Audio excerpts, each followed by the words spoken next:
রব্বুল আলামিন বলেন, ইয়া আইয়ুহাল্লাযীনা আমানু কুতিবা আলাইকুমুস সিয়াম কামা কুতিবা আলাল্লাযীনা মিন ক্বাবলিকুম লাআল্লাকুম তাত্তাকুন।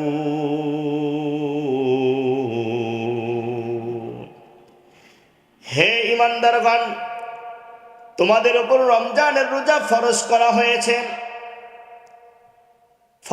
করা হয়েছিল যেমন এভাবে পূর্ববর্তী গণদের উপর, একটাই মাত্র কারণ, যাতে করে তোমরা মুত্তাকিনতা অর্জন করতে পারো। আমার ভাইরা, আল্লাহর পয়গম্বর মুহাম্মদুর রাসূলুল্লাহ সাল্লাল্লাহু আলাইহি ওয়াসাল্লাম ফরমান, মান সামা রমাদান ঈমানান ওয়া ইহতিসাবান গুফিরা লাহু মা তাকদ্দামা মিন যামবি। যে ব্যক্তি ঈমানের সাথে, ইয়াকিনের সাথে আল্লাহর নিকট সওয়াবের আশায় খাঁটি নিয়তে রমজানুল মুবারকের সিয়াম পালন করে, গুফিরা লাহু মা তাকদ্দামা মিন যামবি, আল্লাহ জীবনের সকল গুনাহ খাতাগুলো মাফ করে দেয়।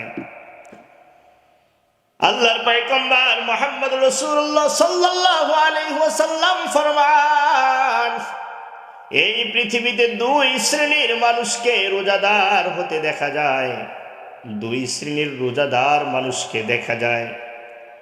এক শ্রেণীর মানুষ আল্লাহর নৈকট্য হাসিলের জন্য খাঁটি নিয়তে ঈমান এবং ইয়াকিনের সাথে সওয়াবের আশায় রোজা রাখে, সিয়াম পালন করে।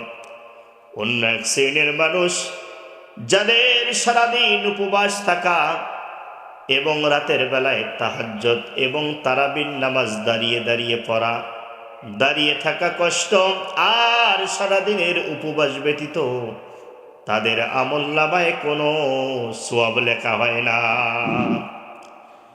নবী আলাইহিস সালাতু ওয়াস সালামকে প্রশ্ন করা হলো, ইয়া রাসূলুল্লাহ, ইয়া হাবিবাল্লাহ, জানতে চাই কোন এমন ব্যক্তি, যেই ব্যক্তি সারাদিন রোজা রাখে কিন্তু তার আমলনামায় কোনো সওয়াব লেখা হয় না। এমন কোন ব্যক্তি, যেই ব্যক্তি সারা রাত ইবাদত করে কিন্তু তার আমলনামায় কোনো সওয়াব লেখা হয় না।